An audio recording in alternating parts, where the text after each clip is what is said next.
Hello, I'm David Piggott, the Managing Director of Jabra for New Zealand and Australia. I'd like to thank Sean and the team at New Zealand IT Reboot for organising this event and for inviting me to speak to you. I'd also like to thank you for giving up your time, and hopefully my ramblings may be useful or interesting. And I'm also very keen to get your thoughts in return. Now I'm going to start with something that might be quite controversial. In the most part, I've been enjoying this lockdown. It's been a somewhat pleasant change to an old routine. Now, granted, the lockdown where I live has not been quite as draconian as it has been in New Zealand. I live on the northern beaches of Sydney, and here we are limited with regard to social gatherings and travel. Our favourite pubs and restaurants and gyms have been closed. And just like in New Zealand, though, these restrictions are now lifting. But at the end of the day, I live in a beautiful place. I can still do many of the things that I love to do. I'm no longer traveling or commuting, and so I'm spending so much more time with my family. I've got lunch and dinner every day with my family. I can still ride my bike with a friend. It's not the usual big Sunday group, but it's still exercise, it's chat, and then a takeaway coffee sitting 1.5 meters apart in the sun. I can also sail because it's the perfect isolation. To row out to your boat and to solo sail around Pittwater for an afternoon and at the same time escape that family. I'm also teaching myself the guitar, although the family's getting very tired of listening to songs that only have 3 chords. I might need to move on a bit. And I'm also renovating a little sailing dinghy. I seem to have been given the one thing that I've always been starved of, and that's time. Now, with regard to work, I'm very lucky. I work in an industry that's been absolutely exploded through this crisis. Australia and New Zealand are performing the biggest work from home experiment ever conducted. And with that, the accelerated adoption of cloud collaboration services and the demand for personal computing and for Jabra headsets and speakerphones has just gone through the roof. But as I say, we're very lucky. The whole Jabra team for Australia and New Zealand are all working from home. We are 23 strong. We're split across New Zealand, Queensland, New South Wales, and Victoria. And the one office we have is closed. So we can't travel. We've not been together as a team since January. No one's been out for Friday drinks since February. And yet, I think we're closer now than we've ever been. We're looking out for each other. We're sharing work experiences and life experiences. We've got a WhatsApp group, which is as active over the weekend as it is midweek. We've got a team meeting 3 times a week. And during this, quite unusually, we're not sharing pipeline. We're not discussing deals. We're just kind of seeing how everyone is. Each meeting is via video, so we get to see into each other's houses. We get to meet family members and pets, and everyone's commenting on the explosion of facial hair, which is going a bit wild. But as I say, we're lucky.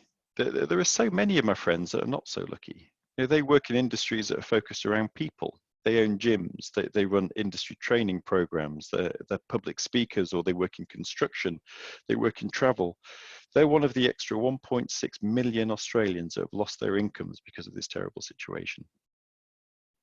Australia and New Zealand have so far done an amazing job of limiting the spread of the disease, but now we must move to kickstart our economy and ease the mental health of our people.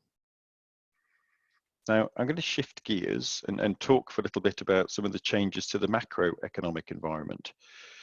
And again, from this, you might see that I see the world as a stream of opportunities, where one door closes, often a window opens. The first area of change that we're witnessing is a reassessment of globalization. Now, during my working life, most industries have searched the world for the lowest cost producer of every link in the supply chain. Just-in-time production is the norm, with some great rewards. For example, we're reducing working capital, we're allowing supply to flex and flow with demand. But if you read, there's a chap called Joseph Stiglitz, and he's the economics professor at Columbia University. He thinks we may have gone a little too far. We might have been a bit short-sighted, and we've constructed a system that's plainly not resilient. It's insufficiently diversified and it's vulnerable to interruptions. He suggests that we may reassess the costs and benefits of globalization. In our communications industry, we're seeing this now with many major organizations reversing offshoring decisions for their call centers. It might look like it's less expensive to run a center in Manila, but when you have to close the center for isolation and you don't have the infrastructure that we have in Australia and New Zealand to support remote agents, then how do you possibly deliver the customer experience that your customers need, that they need now when they're already stressed by the pandemic? The savings that you have yesterday might not equate to the lost business or the damage to the brand. Now, a changed approach to globalization may be very exciting for us as we invest in some new industries and some not so new industries. You will see a level of manufacturing coming back in country. We'll bring a focus back to buying locally produced goods and services where it makes sense.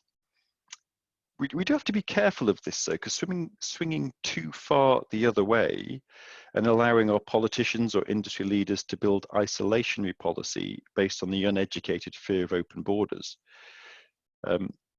Because if we think about it, for the first time in history, all of humanity is on the same side of a war. We may now find the motivation to build new international institutions to tackle the major issues we face.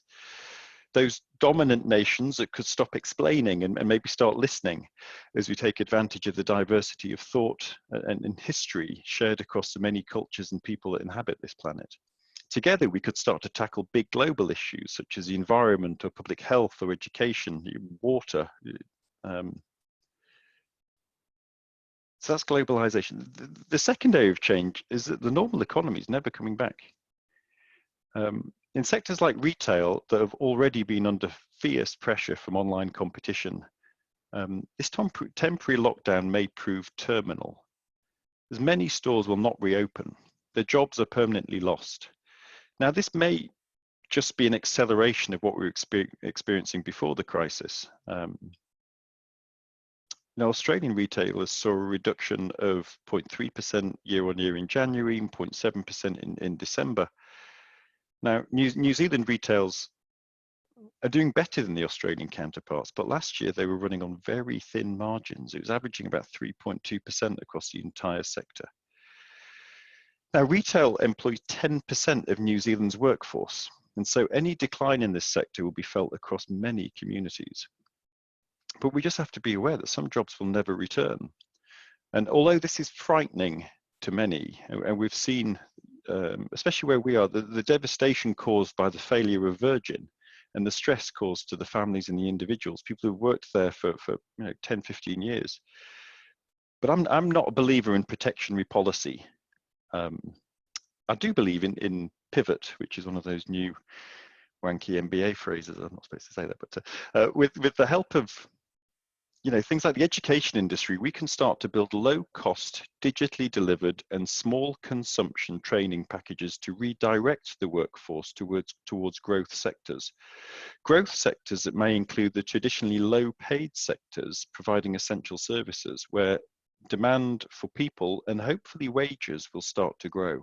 And these will include healthcare, aged care, emergency services, where we may see retail may decline, healthcare, aged care, and emergency services may grow. Now, the third area I'd like to raise is the massive change we're seeing for office workers. Both Australia and New Zealand have suffered from very low productivity growth over the past few years. And if we calculate productivity as the GDP divided by the number of hours worked, Australia productivity is growing at about 1.1% a year, and New Zealand is growing at about 1.4%. It feels as though we're spending more time at the office, and yet we're not achieving much more in exchange for this investment. Now that we are all looking at the current working conditions under a different light, could this be a good time to review how we work? Could we reduce the hours spent commuting? Hours that look to increase significantly in the short term, because I don't know what's happening in Auckland as an example, but in Sydney, they're cutting down the number of buses. People are shying away from mass public transport, and they're moving back to the safety of our own bubble, the car, which means we'll have more cars on the road, which will slow down your commute, which will make the commute worse. So going back to work is going to add more time to our commute. Could we get done in 4 hours working from home what we would normally achieve in 8 hours in the office? Could we deliver the same GDP with less hours worked? Could we drive up the nation's productivity and at the same time dedicate more time for the pursuit of happiness, in leisure, in thought, in innovation? Could our minds today be too full of the mundane to allow society to design the future? Could we in fact work less and achieve more? As an aside, a friend of mine's relatively high up in Google here, and he was showing me the G Suite, and he showed me the G Suite diary, and it just so happened he was showing me his diary, and there was not a single bit of space in the entire week. And I just said, well, so when do you have time to think? And he looked at me and went, in between meetings. I said, but there is no space in between meetings. And we moved on. But point being, we don't have time to think right now because we're running around too quickly. Now, as a knowledge worker, we take information and thought that we've brought up over, that we've built up over years of education, that we've built up over on-the-job training, through our experiences, through our interactions, and we transfer them into value for another part of the company we work for, or for the customer that we serve. This is the job of a knowledge worker. We transfer knowledge to value. And for us, we're lucky, but work is what we do, it's not where we go. Now, I spend a lot of time reading, and in this weekend's financial review, there was a really good, well, I think it was a fun article. People might judge me for this, but it's called Rethinking the Office. And it's quite a long article, but they went through the whole history of the office, and it went through the history of the British East India Company and how they built offices just to show off their wealth and all that kind of stuff. The bit that really interested me, though, is they went back to the Romans, and he said the Romans didn't have a place to go to work, and yet the Romans had an extremely successful empire. They were traders, they ran complex businesses, they had complex political systems, but they didn't have any place to go to work. Their tablets and styluses, slightly less technologically advanced as ours, but were every bit as portable as ours. Now, the article then went on and it quoted Pliny. Now, Pliny is a famous author. I've never read him myself, but he's a very famous author, and he was a lawyer at the time. And he wrote a letter to a friend saying that he had found a splendid new way of working. He said, instead of going about his office at his desk at home, he decided that day to combine work with boar hunting.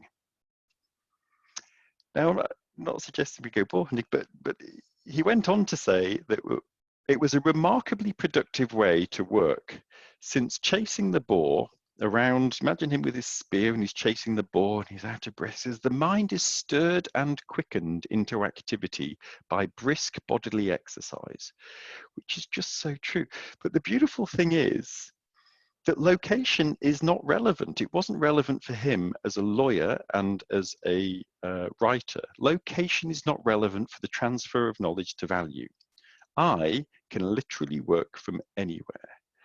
I spend most of my day on the phone. I'm talking with teams, partners, our shared customers. I'm doing presentations like this.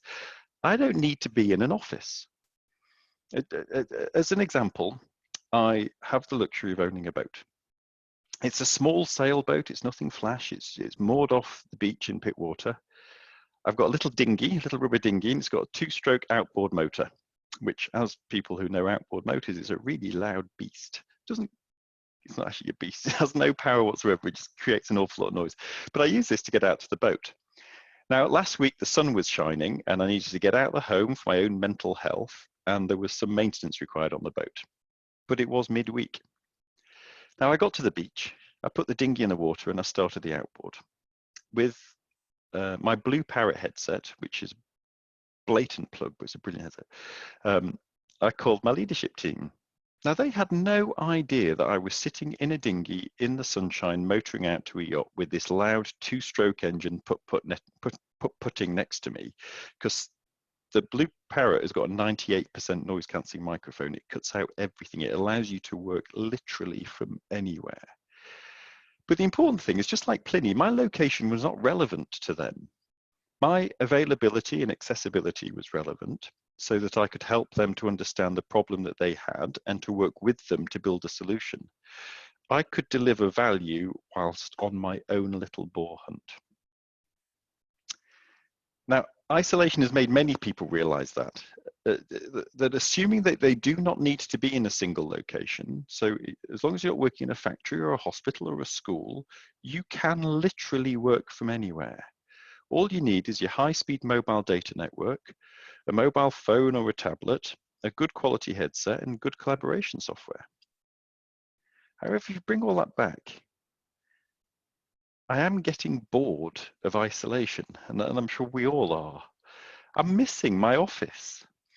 I'm missing the camaraderie and I'm missing the banter.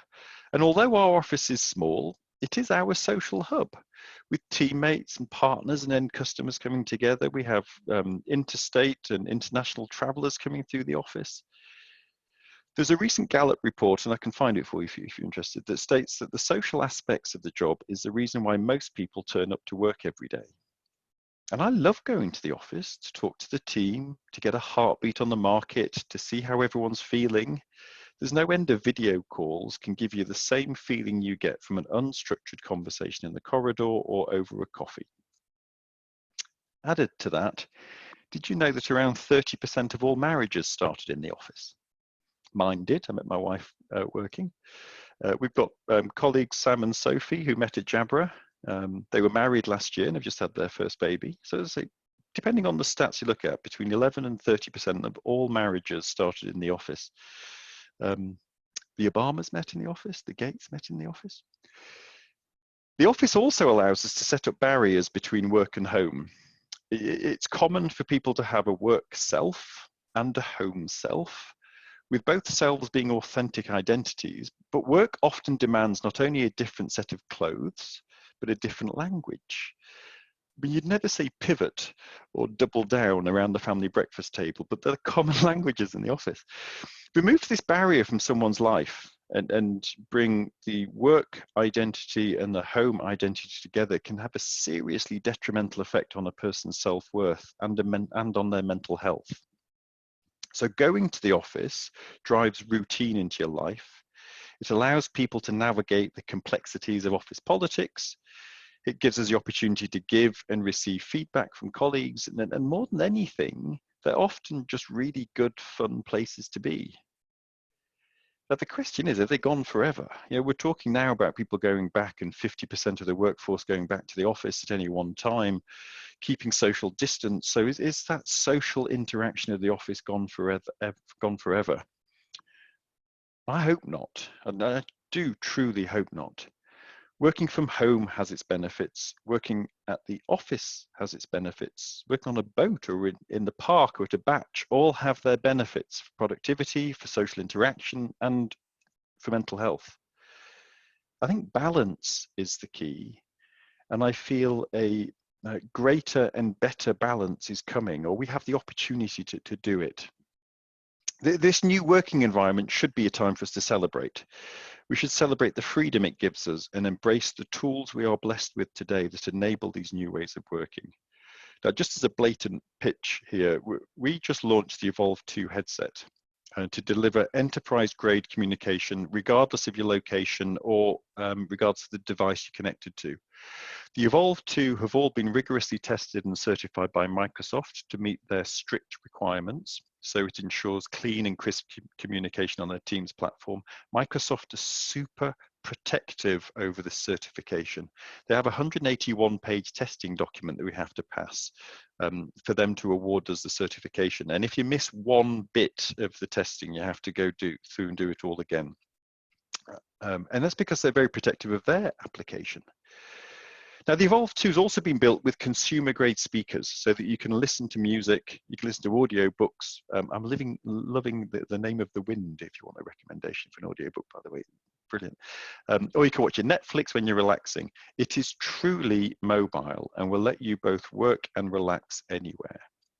Now, this work from home experiment has allowed those lucky enough to be knowledge workers to break many chains, the location and time being two major ones.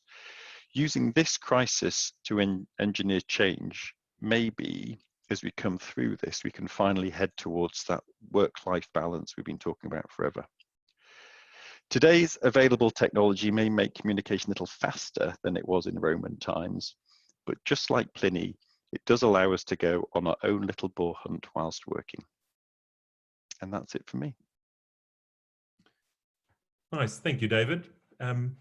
Chris, are you going to come in here with a few of the tools that are actually available to help on a sort of practical front, maybe explaining a couple of the products? Yeah, absolutely. Thanks, Sean. Thanks, David, for that. I will be very, very quick. Just talk a little bit about the Evovle2 product that David was briefly talking about before. Hopefully you can see the Evovle2 presentation in front of you there. Yep, perfectly. All right, so there's the 3 new models that we've launched off the back of our very successful Evolve range. Very, very popular UC headset product, which is very well known in the market. And we've launched 3 new headsets into that range, the Evolve2. And as you can see on the screen here, we've got 2 wireless and 1 wired. These are primarily focused on concentration, collaboration, flexibility, and insight, and really in line with what David was talking about, the knowledge worker, the working from home user. It's all about concentration.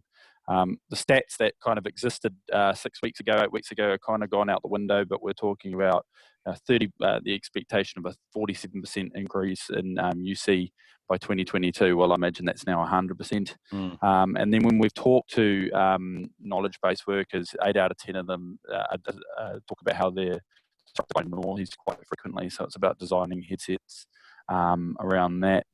So I was going to go over them all in quite specific detail, but with restrained time, I'll quickly talk about the Evolve285.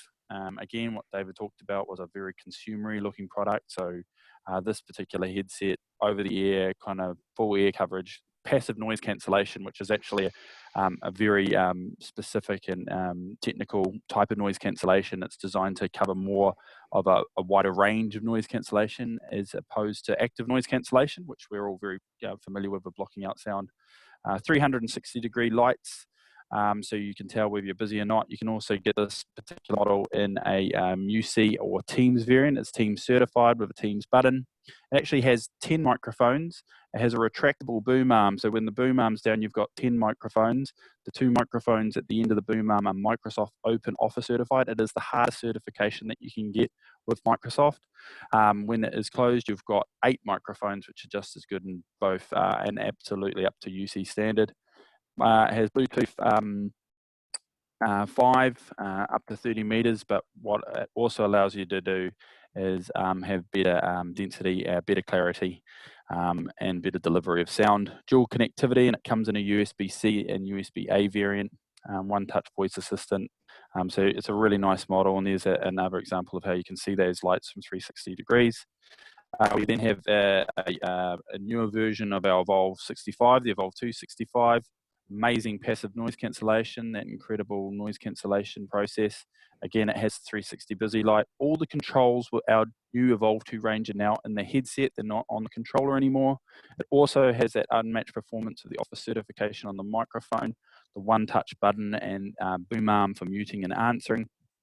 And this is going to be an incredible product to get up to your knowledge-based workers. And what's really important to note with both the 85 and the 65 has up to 37 hours battery life, and that's because of that Bluetooth 5 certification.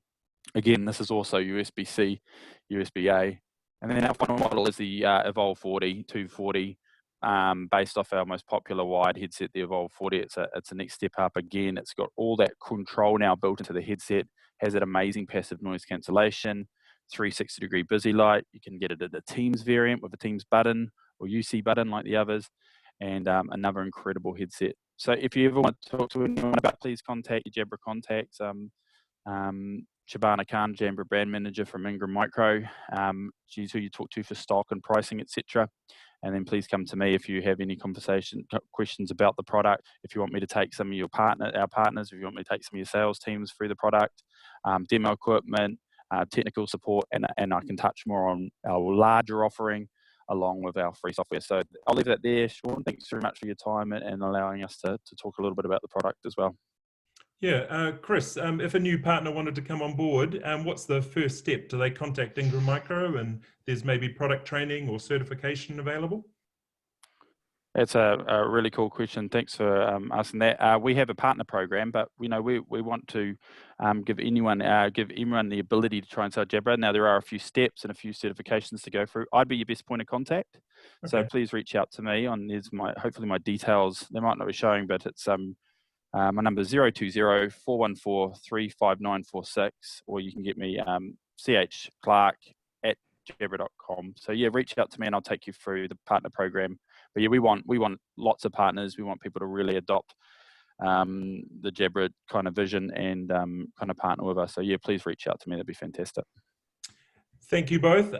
David, that was a fascinating sort of vision that you laid out there and where you think things are going. And Chris, a great practical version of what partners can sell right now. I appreciate that. Thanks, everyone. Thanks, Sean. Thanks, Sean.